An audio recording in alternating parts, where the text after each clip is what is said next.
سلام دوستان، امروز اومدیم کارخونه تولید گوی که مراحل مختلف رو بهتون توضیح بدم. اولین مرحله اینجا طلا رو ذوب میکنن تو ریژه، بعد میاد چرخکاری میشه و به صورت تسمه در میاد.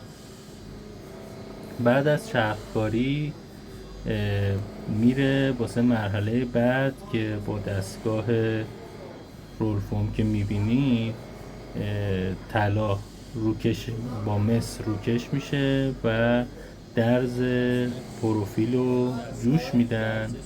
بعد از اینکه درز پروفیل جوش خورد میره تو مرحله کشش و تا اونجا که میشه سایزی که میخوان نازکش میکنن و این پروفیل به دست میاد.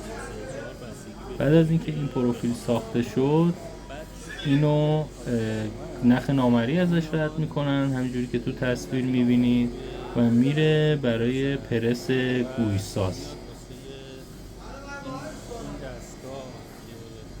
پروفیل از این قسمت وارد میشه و با قالبی که روی دستگاه پرس وصل شده این پروفیل تبدیل به گوی سایز مورد نظر میشه. ببینید با هر ضربه‌ای که میزنه یه سری گوی حاضر آماده میشه و چون تو نخه دیگه در نمیاد بریزه رو زمین، میاد اینجا مثل تسبیح این گویا ساخته میشه که الان خب اینا خیلی چرب و چون تابیده شده که نرم بشه سیاه.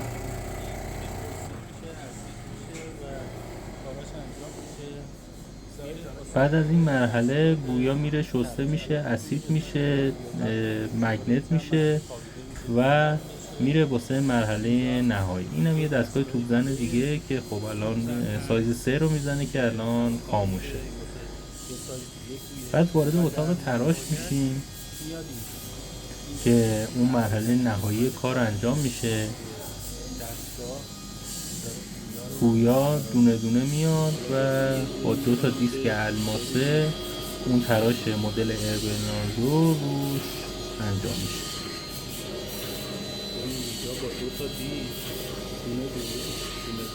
ببینید تو تمام جهات واسهتون فیلمشو میگیرم ببینید.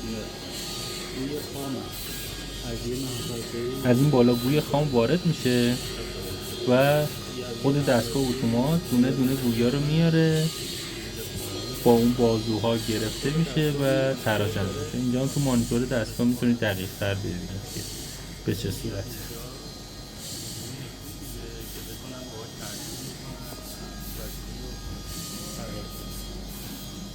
گویا بعد از تراش هم ریخته میشه تو این سبد. ببینید کف دستگاه هم پر سواله تراشه. گوی به خاطر این مدتش یه ذره از کارهای دیگه بیشتره که خب این مراحل روش انجام میشه و سواله زیادی تولید میشه. یعنی شما حسابش کن مثلا 1 کیلو پروفیل میره تو تراش، حداقل 200-300 گرمش همینجوری به صورت سواله در میاد.